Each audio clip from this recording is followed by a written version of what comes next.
Hola, esto es Radio Sefarad y estas son las noticias, como siempre comentadas por Jorge. Hola. ¿Qué tal, Alejandro? Vamos con los titulares de hoy. Israel desmantela células terroristas de Hezbolá creadas a través de Facebook. Palestina pide adherirse al Tribunal Penal Internacional tras el fracaso de su iniciativa en Naciones Unidas. Trasciende un documento del gobierno alemán que acusa a Erdogan de apoyar a organizaciones terroristas. Rusia utiliza aeropuertos militares iraníes como base para bombardeos en Siria. Tras estas noticias, volveremos con la agenda cultural.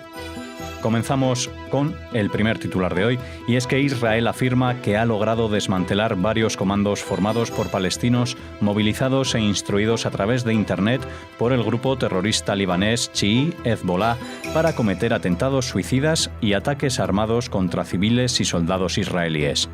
En los últimos 2 meses se han detenido a 8 palestinos de Cisjordania por su relación con esta infraestructura. Fueron instruidos para llevar a cabo explosiones suicidas y disparos contra israelíes, básicamente a través de Facebook, por miembros de Hezbolá que viven en el Líbano y la Franja de Gaza. También recibieron órdenes para recaudar fondos destinados al grupo proiraní que hoy atraviesa graves problemas debido a la guerra civil siria, la crisis económica, el caos político libanés, etc., e informar sobre las actividades militares israelíes. Los servicios israelíes de inteligencia denunciaron también que Hezbolá intentó sin éxito en los últimos meses movilizar a varios ciudadanos árabes israelíes con los mismos objetivos. Jorge. Sí, bueno, esto nos da nuevamente la pauta o confirma la pauta de que todo lo que es el terrorismo islamista es lo mismo, da igual el signo, si es suní, si es chiita, si tiene una vertiente política, como en el caso de Hezbolá, que también, aparte de ser un grupo terrorista, es un partido político en Líbano, o no la tiene, como Daesh, que simplemente trata de imponer un califato por la fuerza. Digo esto porque, por ejemplo, el método que han intentado utilizar de instruir a sus seguidores a través de Facebook es exactamente lo que hace Daesh.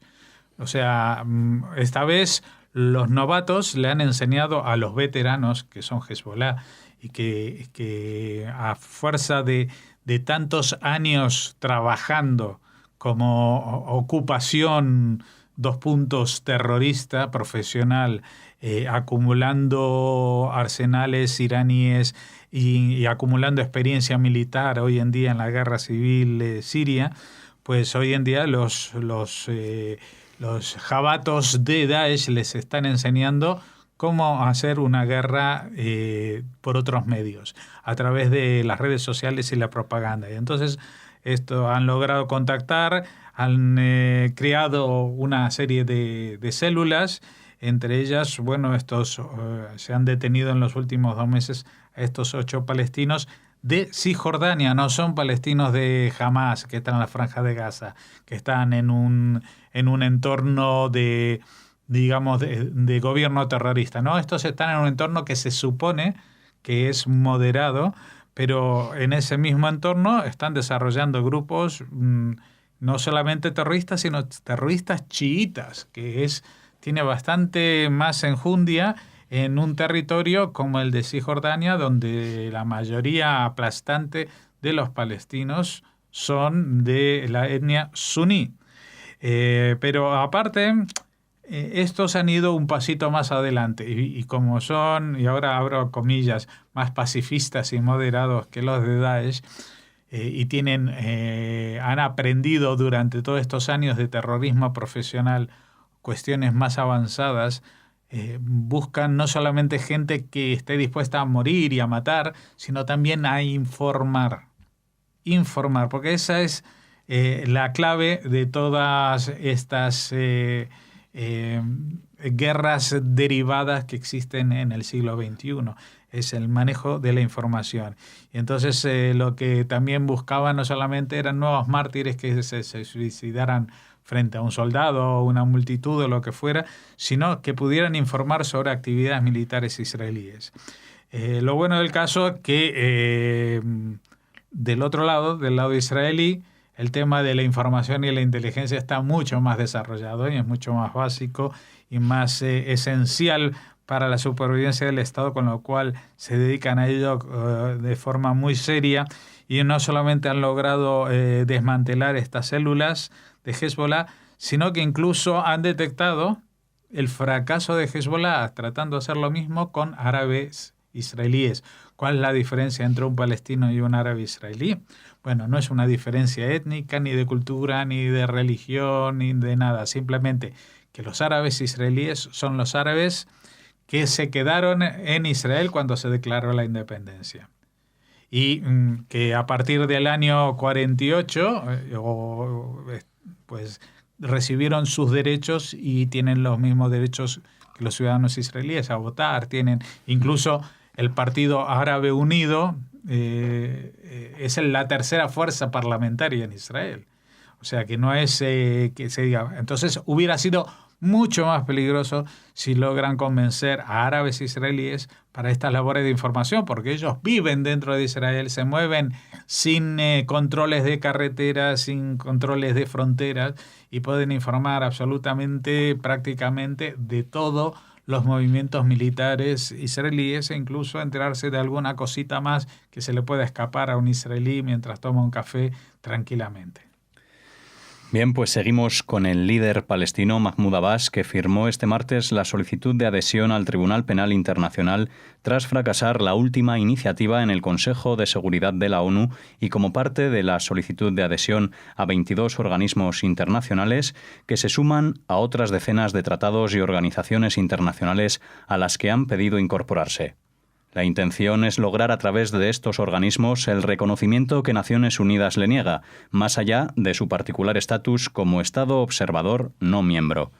La resolución que rechazó el Consejo de Seguridad llamaba a fijar un plazo límite de 3 años para poner fin a la presencia israelí en los territorios en disputa capturados en junio de 1967.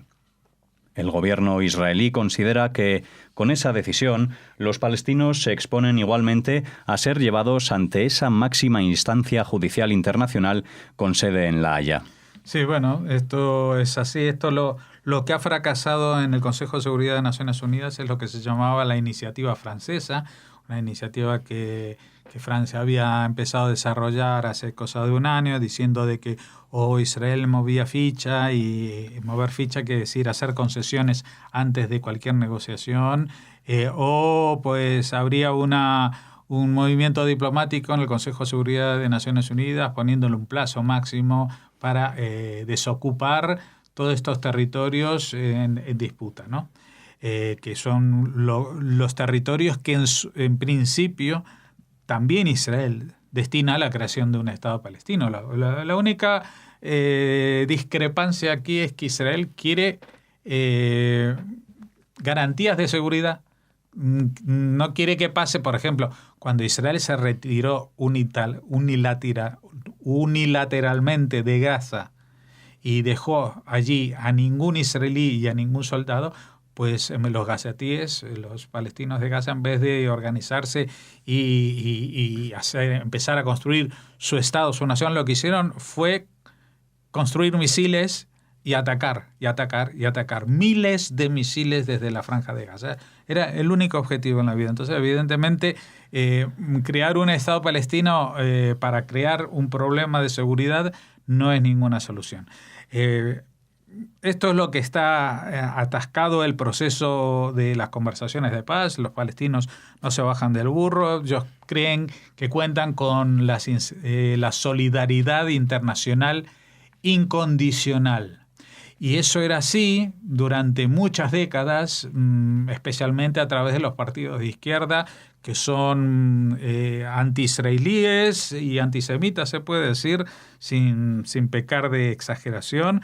Pero claro, el mundo ha cambiado en estos últimos 50 años una barbaridad, ha caído el telón de acero, con ello todas las estructuras que se apoyaban en el telón de acero, y también dentro de lo que es el mundo árabe, pues la liberación del pueblo palestino, entre comillas, ya no es el problema principal de Oriente Medio.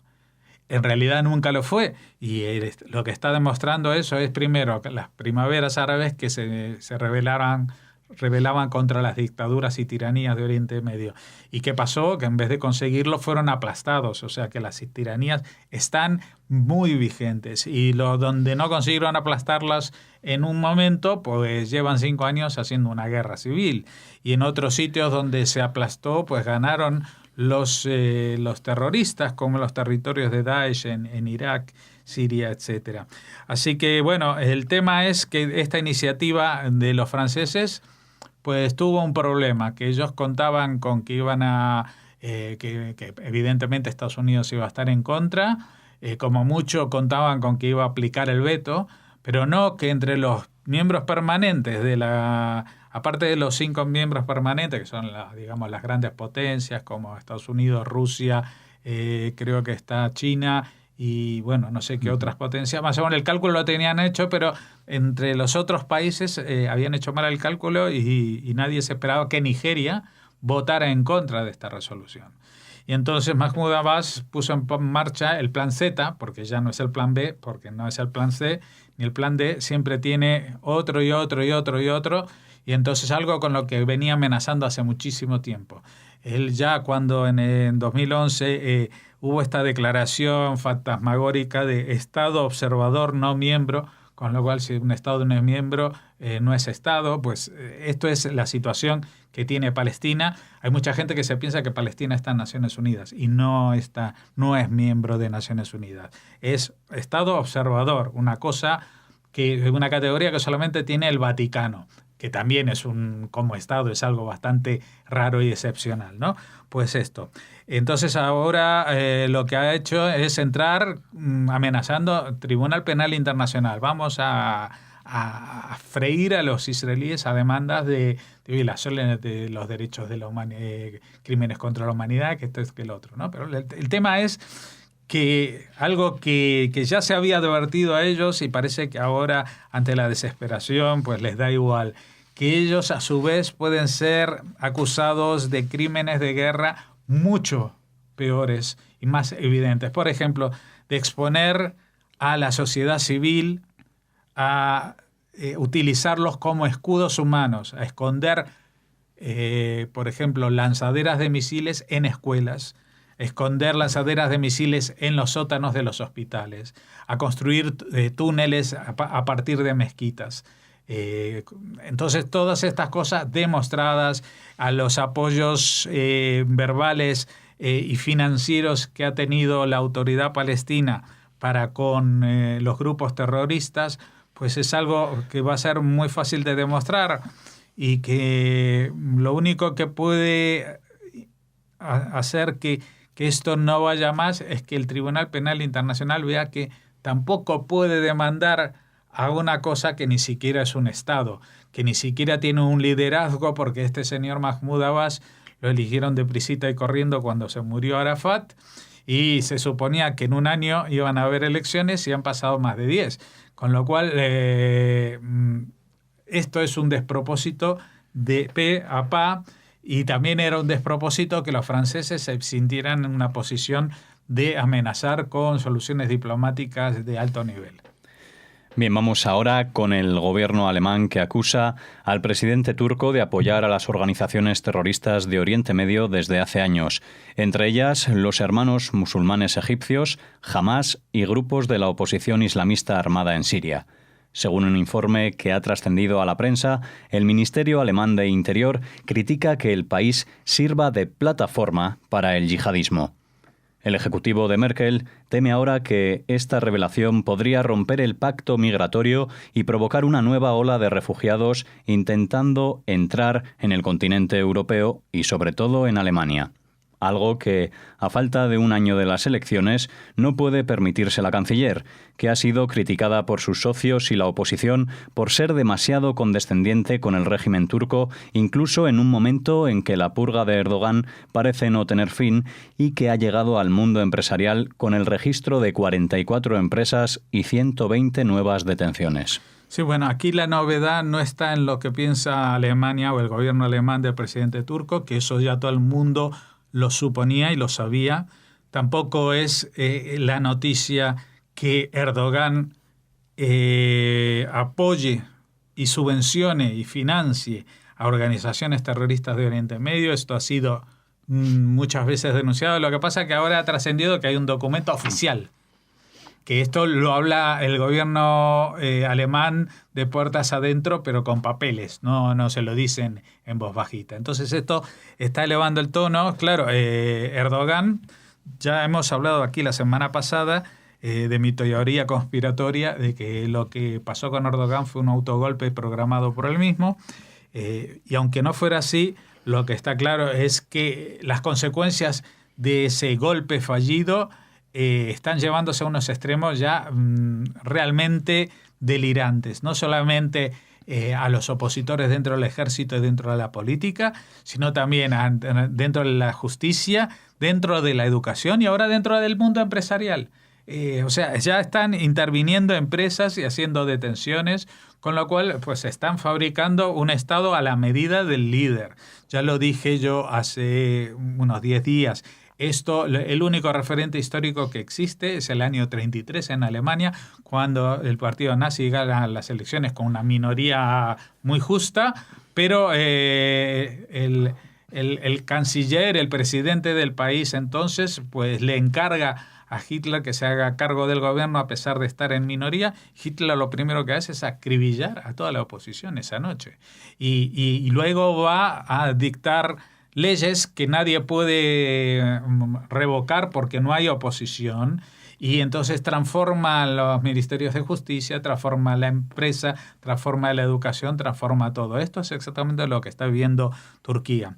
Y lo que ha pasado es que Merkel y los alemanes, a pesar de que tienen un socio muy incómodo, pero muy necesario para frenar el flujo migratorio, estas avalanchas migratorias, que entre otras cosas, porque bueno, yo no estabas aquí cuando ya lo comentaba, pero cuando empezó esto, o sea, la guerra de Siria lleva 5 años, los refugiados en Turquía llevan 4 años o 5 años, y todo empezó en un momento dado el año pasado, que fue cuando Turquía puso en marcha este plan de inundar a Europa con refugiados para luego presentar un plan de que él podía frenar eso a cambio de, por ejemplo, que los turcos se muevan por Europa sin problemas y montones y montañas de dinero para subvencionar sus planes.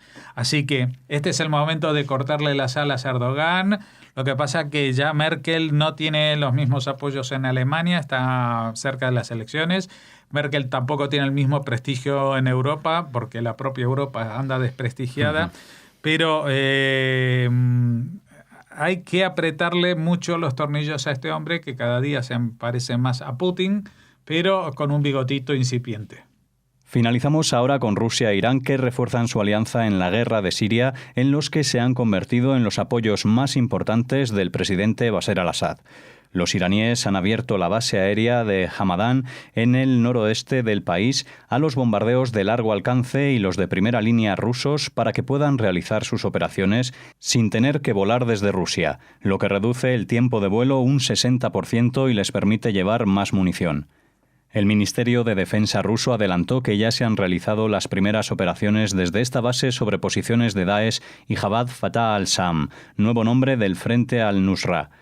Mientras, la agencia oficial iraní, IRNA, mostraba al responsable del Consejo Nacional de Seguridad destacando la cooperación estratégica en la guerra contra el terrorismo con Rusia y desveló el acuerdo para compartir instalaciones. Los expertos señalan que se trata de una decisión que seguro se trató ya con Turquía y de la que también estaría al tanto Israel, porque hay una estrecha cooperación entre Israel y Rusia en materia militar y de inteligencia, y todo lo que afecta a Irán afecta a Israel. Sí, la verdad que esto es un, como se dice en latín, un totum revolutum. Aquí esta situación en Oriente Próximo ha roto todos los esquemas que habían de alianzas tradicionales. Hasta el inicio de la guerra, pues lo que se sabía era que Siria era aliado de Rusia y también Irán estaba en esa esfera. Ahora los nuevos aliados subalternos de Rusia en la zona son, por una parte, Turquía, la Turquía de Erdogan, muy cercana ideológicamente y a la que ha dado en la última semana el permiso para volver a ser amiguitos después del incidente del caza ruso que bajaron.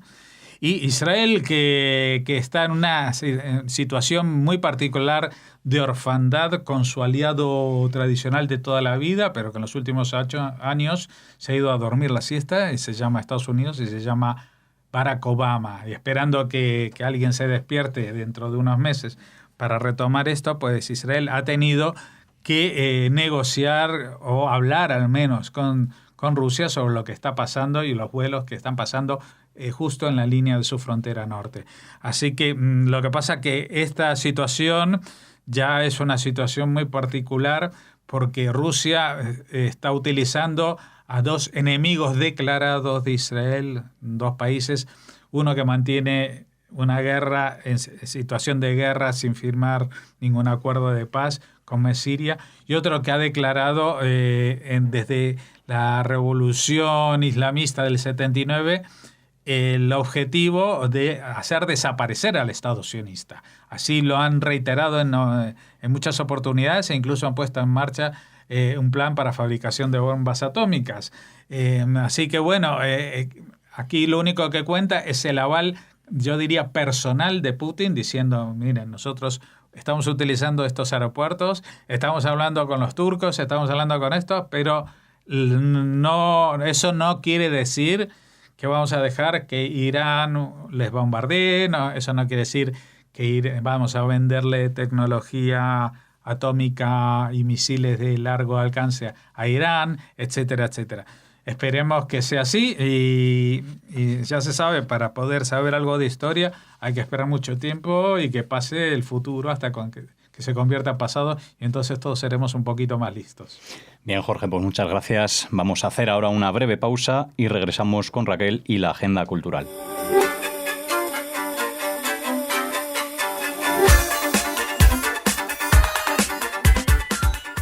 Hola Raquel, ¿qué tal? Hola, muy bien. Iba a decir hola Jordi. Bueno, es la costumbre. Bueno, hola Alex. ¿No? Bueno, poquito a poco. Hola Alex. ¿Qué tal? ¿Qué nos traes hoy para la agenda cultural? Pues mira, empezamos con una noticia muy interesante de la que hablábamos ayer nosotros, antes de traerla aquí a nuestros oyentes, a la agenda. Esta exposición que se va a dedicar a Auschwitz en el Centro de Arte Canal, del Canal de Isabel II de Madrid. Será la primera parada de una exposición sobre el campo de exterminio que dará la vuelta al mundo en 7 años. Es una exposición histórica porque por primera vez el Museo Estatal de Auschwitz, que está, como saben ustedes, situado a 43 kilómetros de la ciudad de Cracovia, autoriza la cesión de artículos y objetos originales del campo de exterminio para que formen parte de una muestra. O sea que es la primera vez. Tenemos documentos originales formando parte de la exposición. Sí, tanto es así, Alex, que es interesante también esta muestra porque entre estos objetos personales hay, por ejemplo, las maletas que tenían que entregar los prisioneros al llegar al campo, y va a haber un equipo de historiadores específicamente dedicados a analizar estas maletas coincidiendo con la exposición. Una exposición que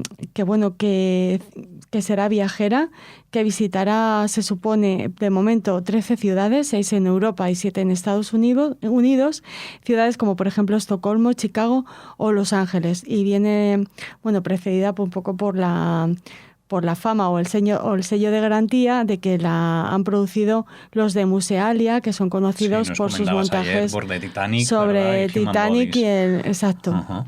Así que estamos deseando ver esta exposición, muy interesante por lo que representa, por dar a conocer y preservar la memoria de Auschwitz y acercar pues uno de los episodios más traumáticos y más trágicos de la historia de la humanidad en el siglo pasado. Pues invitamos a todos los oyentes de Radio Sefarada que visiten en el Centro Canal. Sí, tenemos que esperar un poquito porque hasta principios de diciembre no se inaugurará, pero ya queríamos adelantarles la noticia y estará hasta mayo. Y como dato curioso, comentar que Auschwitz, claro, es el campo nazi más visitado del mundo, con una media de 1,5 millones de visitantes cada año, y los españoles somos la tercera nacionalidad en número de visitas. Un dato muy interesante. En 1979 la UNESCO declaró a Auschwitz Patrimonio de la Humanidad como uno de los lugares con mayor simbolismo del Holocausto. Así que vamos a ver. Bien, esperaremos. Yo desde luego he visitado a alguna de estas exposiciones de Titanic, por ejemplo, y la verdad es que es un montaje impresionante, Sí, así que veremos. Seguro. Habrá críticas, seguro, Alex, Eso porque, siempre. claro, acercar, digamos, el espectáculo, entre comillas, Claro. al que están acostumbrados los de Musealia a un tema tan delicado como al ¿no? universo Auschwitz es, bueno, vamos a ver. Veremos. Esperaremos a diciembre. Sí, exacto. No vamos a adelantarnos, no vamos a ponerla en cuarentena todavía, pues, pero bueno, queríamos hablarles de esta noticia. Y de otra muy curiosa, que nos conecta con la música de la Orquesta Filarmónica de Israel. Ya les comentábamos a nuestros oyentes que está de gira por toda América. Y en este caso, el dato curioso es que el presidente de la República Peruana, Pedro Pablo Kuczynski, del que hablamos aquí en Radio Sefarad porque su padre es judío, bueno, pues ensayó, tomó la batuta y dirigió este lunes pasado a la Orquesta Filarmónica de Israel en el Gran Teatro Nacional de Lima. Estuvo acompañado, así, por el director de la orquesta, Zubin Mehta, y bueno, dirigió a los músicos israelíes para que interpretaran el himno nacional del Perú. ¿Fue todo bien? Todo bien. Bueno, él es músico, pero claro, sí, pero bueno, enfrentarse a la orquesta, Filarmónica, ¿no?, de Israel, bueno,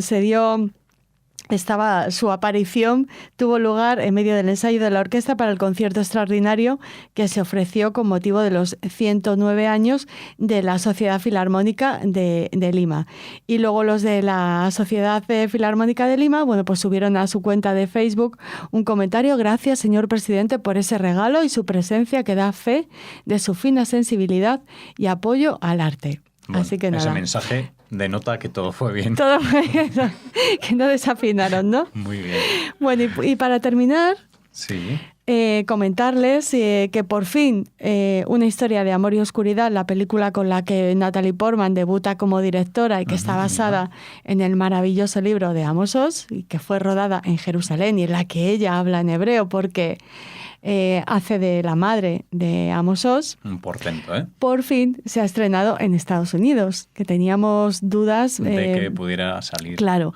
Se dio a conocerse, la premier fue en Cannes, nos recibió muy buenas críticas y esto ha hecho que solo en algunos países se haya estrenado: en Finlandia, en Portugal, en Polonia y en Brasil. Y por supuesto en Israel, donde se esperaba que tuviera más éxito, porque bueno, habla del establecimiento del Estado, de la infancia de Amos Oz, de cómo era el Israel recién nacido. Ella habla en hebreo, bueno, tenía muchos ingredientes, ¿no?, para llevar a los israelíes a las pantallas, pero debe ser un poco regulera, que diría un amigo mío, y no... Bueno, pues no fue un éxito de taquilla precisamente. Pero claro, es como antes que hablábamos de Auschwitz, que hasta ver la exposición, que hasta verla no vamos a criticar. De momento llega a Estados Unidos, ¿no? De momento, bueno, se ha estrenado en Finlandia, en Portugal, en Polonia y en Brasil y en Israel. No se sabía si iba a llegar a Estados Unidos, se ha estrenado ahora ya. Está estrenada, entonces seguramente...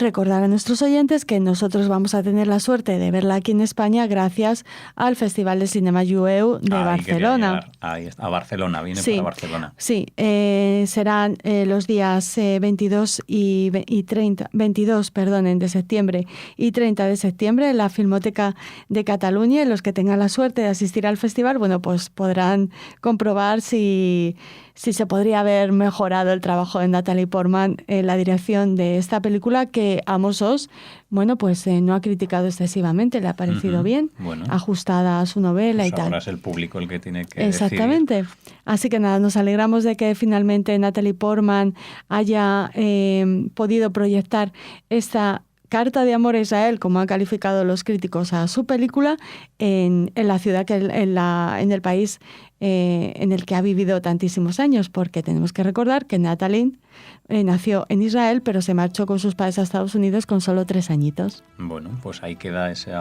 guiño a su país natal y veremos qué opina el público ante esta primera película como directora. Sí, ya hizo un corto Natalie. en una película coral y tal, pero este es su primer largometraje, digamos. Muy bien, pues muchas gracias. Hasta Raquel. mañana. Hasta mañana.